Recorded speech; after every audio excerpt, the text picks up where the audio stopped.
if there was a high school where 80% of those kids went to Harvard when they graduated, that would be remarkable, and at some point somebody would say, what's going on at that school? We live in a country where 80% of the kids that are being detained are kids of color, when they represent about 38% of the population. What we're saying is these numbers of young people of color in detention are remarkable, and our question is, what's going on? I'm James Bell, and I am the director of the Burns Institute. We work, as you've heard, with jurisdictions around the country to reduce racial and ethnic disparities.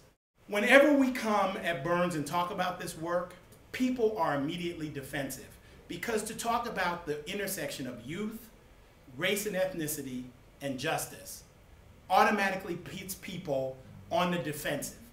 To say, you're calling us racist, we get who we get, I don't see color. I mean, you fill in every cliche you know. I don't see color, I just see my manila file in front of me, and I don't care what color they are in that file. If they, well, you know, that's what we do.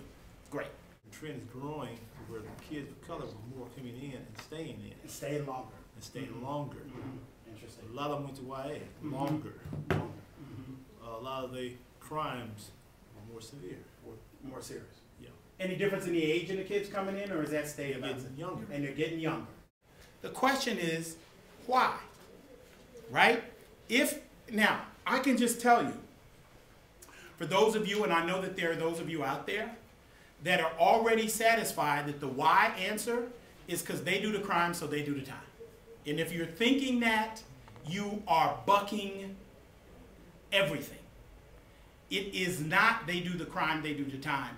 Kids of color are represented in these facilities in numbers that can't be accounted for by crime alone, because we have disparate treatment for similar crimes by race and ethnicity. So I do the crime, but I did it in Palo Alto, might be better for me. I did the crime, I did it in East Palo Alto, it's gonna go bad for me. Same crime, different time. Same county. This is a very different feel than it was in 1980. In terms of the way it looks. In 1980, nobody had heard of hip hop. In 1980, there was no crack cocaine. It was a very, very different system. The face of juvenile justice was a white girl in a miniskirt on Interstate 80. Not a black or brown kid with sagging pants and a hoodie. The field in the last 30 years has changed significantly.